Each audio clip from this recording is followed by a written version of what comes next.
আজকের English grammar ক্লাসে তোমাদের কালেকটিভ নাউন থেকে একটা ওয়ার্কশিট দিয়ে দেবো। কালেকটিভ নাউন থেকে কেমন প্রশ্ন হয় তোমরা অনেকে জানতে চেয়েছিলে যে স্যার কালেকটিভ নাউন থেকে কেমন প্রশ্ন হয়, তার জন্য একটা ওয়ার্কশিট দেওয়া হচ্ছে, খুবই গুরুত্বপূর্ণ ওয়ার্কশিট। এটা বাড়িতে প্র্যাকটিস করবে এবং আনসারগুলো তোমরা চাইলে ভিডিওর কমেন্ট সেকশনে কমেন্টস করে আনসারগুলো লিখে পাঠাতে পারো তোমরা। ঠিক আছে, তো প্রথম যে প্রশ্নটা রয়েছে দেখো, বলেছে fill in the blanks with the correct collective noun from the box. বক্সের মধ্যে দেওয়া রয়েছে দেখো, ঠিক আছে, বক্সের মধ্যে দেওয়া রয়েছে, এইগুলো তোমরা ফিল আপ করবে। নিচে যেখানে অ্যাপ্রোপ্রিয়েট, যেখানে যেটা হলে ঠিক হবে মিনিংটা, সেখানে সেটা বসাবে। তাহলে এই প্রশ্নটা কিন্তু পরীক্ষা আসতে পারে কালেকটিভ নাউন থেকে, যে অনেকগুলো কালেকটিভ নাউন দেওয়া থাকবে, যেটা যেখানে অ্যাপ্রোপ্রিয়েট হবে সেখানে তোমাদের বসাতে হবে। ফিল আপ যাকে বলি আমরা, ফিল আপ। ঠিক আছে, প্রশ্নগুলো ভালো করে খাতায় তুলবে, তুলে প্র্যাকটিস করবে। দেখো পরপর প্রশ্নগুলো রয়েছে, আস্তে আস্তে ভিডিওটা শো করছি আমি, তোমরাও ভিডিওটা পজ করে হোক বা আস্তে আস্তে লিখে নেবে খাতায়। প্রশ্নগুলো আগে লিখে নিয়ে আনসারটা করবে এবং প্রত্যেকে, যে সমস্ত ছেলেমেয়েরা ক্লাস করছো, প্রত্যেকে ভিডিওর কমেন্ট সেকশনে আনসারটা কমেন্টস করে জানাবে। যখন করবে আনসার তখন কিন্তু দাগ নাম্বারটা দেবে, দাগ নাম্বার দিয়ে করে বুঝতে সুবিধা হবে। ঠিক আছে, প্রথম যে দাগ নাম্বারটা রয়েছে দেখতেই পাচ্ছ, এটা 1 2 ফিল আপ বলে রয়েছে। ফিল আপ, এটা এ দাগের, এই দেখতেই পাচ্ছ এ দাগ লেখা আছে এখানে, এ দাগের 1 2 3 4 বলে আনসারটা লিখবে। তাহলে প্রথমে আমরা ফিল আপ করলাম, ফিল আপটা প্রথমে আমরা করলাম, এটা তোমরা করবে। আচ্ছা, এরপরে ফিল আপ কিন্তু 1 2 3 4 5 6 ছটা রয়েছে, ছটাই কিন্তু তুলবে।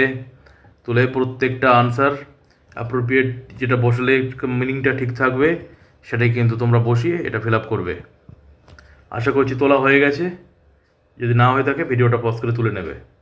এটা হলো ফার্স্ট পেজ, প্রথম পেজ, এটা ওয়ার্কশিটের প্রথম পেজ, কোশ্চেন নাম্বার এ।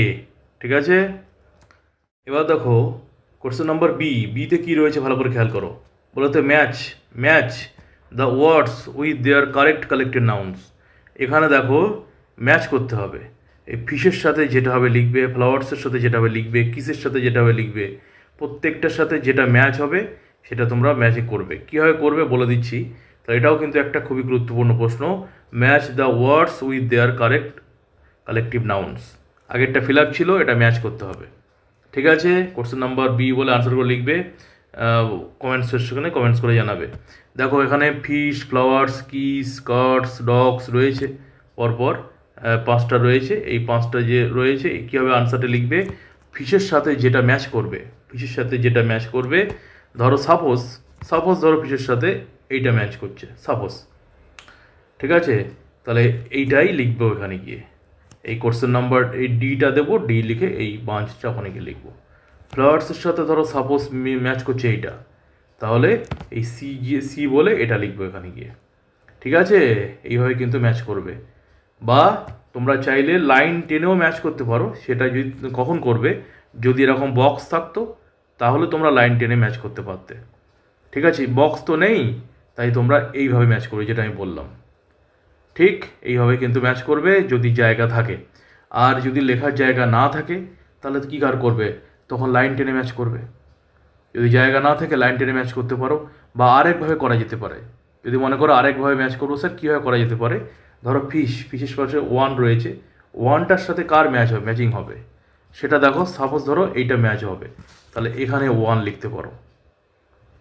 বা এটাও করলে, আর এটা এইভাবেও দেখিয়ে দিতে পারো যদি কোনো জায়গা না থাকে, এইভাবে থাকে পরীক্ষার সময়। আর যদি আলাদা জায়গা থাকে, লেখার জন্য কোনো একটা নির্দিষ্ট জায়গা রয়েছে, তাহলে তোমরা কিন্তু যেভাবে প্রথমে বললাম ফিশের সাথে যেটা হবে সেটা পাশে গিয়ে লিখবে। ঠিক আছে, এইভাবে করবে, যে কোনো রকম যেন ভুল না হয়, স্যারের যেন বুঝতে অসুবিধা না হয়। আচ্ছা, এটা তাহলে তুলে করবে। আচ্ছা, আরেকটা প্রশ্নের প্যাটার্ন দেখো কি বলেছে, কোশ্চেন নাম্বার সিতে কি বলেছে দেখো। বলেছে write the correct collective noun for each group of things or people. Things or people এইসব না থাকতে পারে। এটা কিন্তু খুবই গুরুত্বপূর্ণ প্রশ্ন, পরীক্ষায় কিন্তু এই ধরনের প্রশ্ন হয়। সেটা হলো কি, এরকমভাবে ফিল আপ থাকবে, এটা এক ধরনের ফিল আপ, এখানে তোমাদের কোনো অপশান দেওয়া নেই।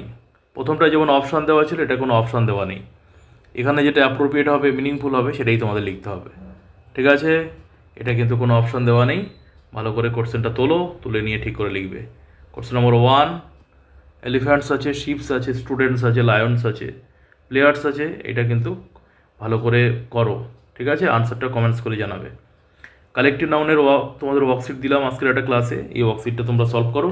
কালেকটিভ নাউন থেকে কেমন প্রশ্ন আসে পরীক্ষায় সেটা তোমরা এই ওয়ার্কশিটটা দেখলে বুঝে যাবে। প্রত্যেকে এটা সলভ করবে। আচ্ছা, এবার আসছি কোশ্চেন নাম্বার ডি। আচ্ছা, এবার দেখো question number D. Question number ডিতে কী বলেছে, এটা কিন্তু একটু অন্য ধরনের প্রশ্ন। দেখো বলেছে rewrite the sentences by replacing the underline words with their correct collective nouns.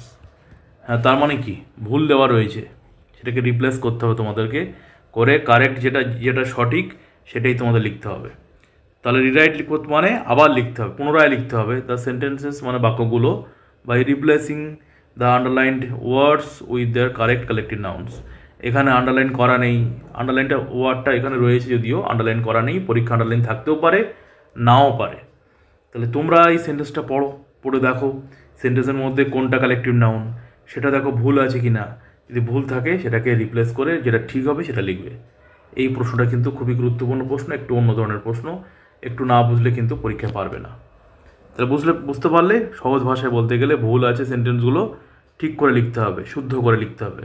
বাংলাও এমন প্রশ্ন হয়, ভুল বাক্য থেকে শুদ্ধ করা, ভুল দেওয়া থাকে বাক্যগুলো সেটাকে শুদ্ধ করে লিখতে হবে, ঠিক আছে? তাহলে প্রথমে যেটা দেওয়া আছে দেখো, প্রথমটা দেখো, I saw many cows grazing in the field. এখানে কোথায় ভুল আছে সেটা তোমরা ঠিক করে লেখো। আচ্ছা, ভুলটা কিন্তু কারেকশন করে লিখতে হবে, নিচে জায়গা থাকবে নিচেই লিখবে। 2 নম্বরটা এইভাবে লিখবে, 3 নম্বরটা, আর 4 এবং 5, এই 5টা কিন্তু রয়েছে। ভিডিওটা আস্তে আস্তে পজ করে তোমরা থামিয়ে লিখবে, আনসারগুলো নিজেরা করো। খুবই সহজ প্রশ্ন এবং খুবই ভালো প্রশ্ন এই ওয়ার্কশিটটা, নিজেরা করবে এবং আনসারগুলো কমেন্টস করে জানাতে পারো ভিডিওর কমেন্ট সেকশানে। যখন করবে দাগ নাম্বার কিন্তু অবশ্যই উল্লেখ করবে, এ, বি না সি না ডি। ডি দাগের 1 যদি করো, ডি এর 1 লিখে আনসারটা লিখবে। এই হলো কালেকটিভ নাউন থেকে কেমন ধরনের প্রশ্ন হয় স্যার বলে দিন, তার ওয়ার্কশিটেই। ঠিক আছে, ওয়ার্কশিটটা কমপ্লিট করবে, প্রত্যেকে কমপ্লিট করে আনসার লেখো না লেখো বড় কথা নয়, লিখলে ভালো, আমি দেখব। আর যদি না লিখতে পারো অসুবিধা নেই, কিন্তু ওয়ার্কশিটটা করার পর হোয়াটসঅ্যাপে জানাবে বা ভিডিওর কমেন্ট সেকশনে জানাবে যে স্যার ওয়ার্কশিটটা কমপ্লিট হয়ে গেছে। এই হলো কালেকটিভ নাউন থেকে কেমন প্রশ্ন হয় তার 4টে প্যাটার্ন, এবং এটা খুবই গুরুত্বপূর্ণ একটা ওয়ার্কশিট। সবাই ভালো থেকো, পরের ক্লাসে আবার দেখা হবে। টাটা। ওয়ার্কশিটটা প্র্যাকটিস করো প্রত্যেকে।